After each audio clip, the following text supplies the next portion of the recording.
Weekly Neutralizer News Report. Magandang araw Pilipinas! Kasama ang mga Neutralizer Aguila Troopers, aming ihatid ang mga balita mula sa isang linggong kaganapan sa 73rd Infantry Neutralizer Battalion, 10 Infantry Aguila Division, Philippine Army. Ako si Aguila Trooper J. Garcinila. Tutok na sa Neutralizer News Report. Weekly Neutralizer News Report. Headlines. Serbisyo Karaban at ugnayan sa barangay sa munisipyo ng Jose Abad Santos at Sarangani, Davao Occidental. At Senator Ramon Bong Revilla Jr. pinangunahan ng pamamahagi ng Assistant to Individual in Crisis Situation o AICS sa Santa Maria, Davao Occidental at Alabel, Sarangani Province. Nagkaisa ang mga lokal at nasyonal na ahensya ng gobyerno kasama ang kasundaluhan ng 73rd IB para maibahagi sa komunidad ang mga pangunahing serbisyo sa ginanap na serbisyo karaban at ugnayan sa barangay. May detalye sa balitang yan si Ray Anthony Dahan.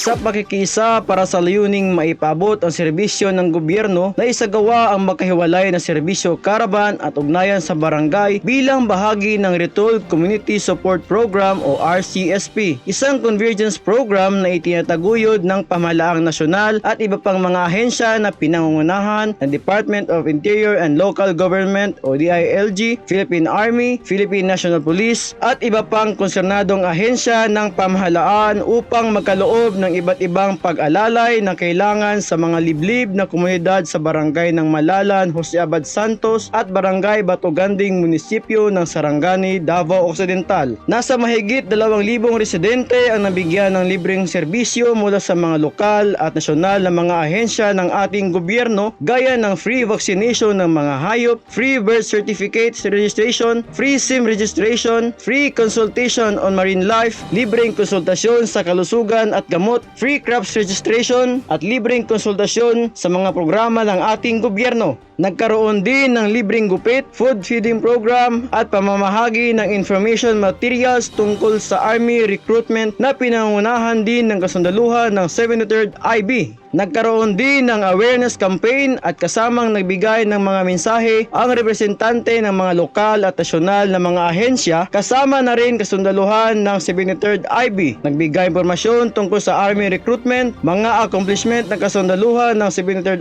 IB sa probinsya ng Davao Occidental at pagkakaisa ng komunidad. Laking tuwa at pasasalamat naman ng mga pamilyang nakabenepisyo ng nasabing programa.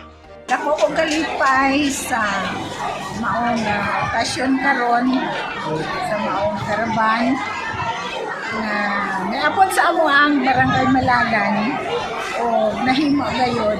Ako kami kalipay sa mga katawhan diri sa barangay Malagan. Naging salamat sa mga proyekto nga gihatag sa mo ang barangay. So dako kong kalipay nahitabo ni tungod kay wa pa ni nahitabo sukad-sukad diri sa mong barangay. Ang kasundaluhan ng 73rd Infantry Neutralizer Battalion, 10 Infantry Division, Philippine Army, kasama ang lokal na pamahalaan, non-government organization at pribadong sektor ay laging handang tumulong sa pag-abot na makakaya upang may patupad ang kapayapaan at kaunlaran ng bansa. Mula dito sa Barangay Malalan, Jose Abad Santos, Davao Occidental, Aguila Trooper Ray Anthony Dahan para sa Neutralizer News Report. Weekly Neutralizer News Report. Senator Ramon Bong Revilla Jr. nanguna sa pamamahagi ng Assistance to Individuals in Crisis Situation sa munisipyo ng Santa Maria, Davao Occidental at Alabel, Sarangani Province. Aguila Trooper Johnson Militado para sa detalye.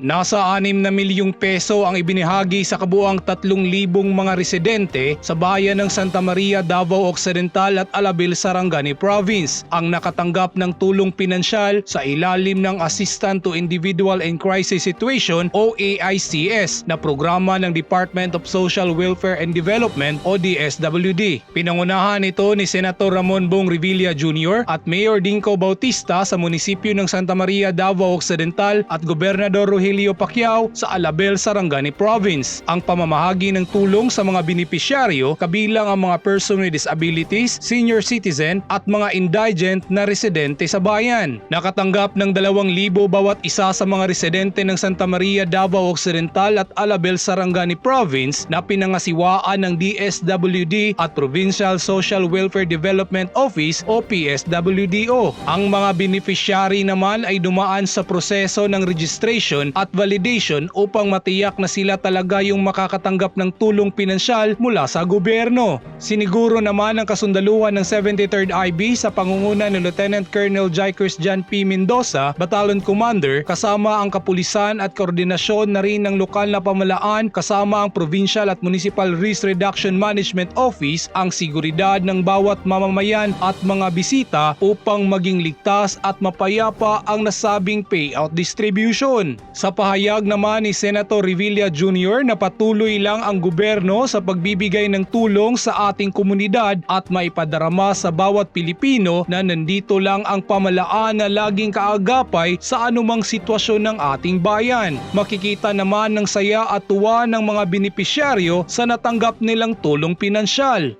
Thank you for that financial assistance for the LGU and DSWD for giving a chance to poor people na ma-enhance o matagaan para sa ilahang financial. Ang kasundaluhan ng 73rd Infantry Neutralizer Battalion, 10 Infantry Aguila Division Philippine Army, kasama ang lokal na pamalaan, non-government organization, pribadong sektor ay laging handang tumulong sa abot ng makakaya upang maipatupad ang kapayapaan at kaunlaran ng ating bansa.